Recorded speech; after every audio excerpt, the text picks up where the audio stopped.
Dahil sa hindi matigil-tigil na malakas na pag-ulan ay nagkansela na ng klase ang mga ilang local government units sa Ilocos Norte. Madaling araw pa lang ay madami na ang mga nag-aabang na mga magulang para sa pasok ng kanilang mga anak.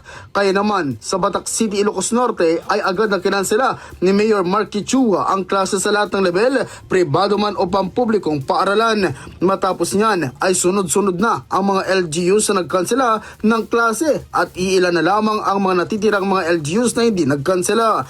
Pinapaalalahanan naman ng lahat, lalong-lalo na ang mga residente sa tabing dagat at sa tabi ng bundok na agad lumipas kung kinakailangan. Kasama mo mula dito sa IFM Lawag, Idol Lawrence Martinez, Tatak, RMN.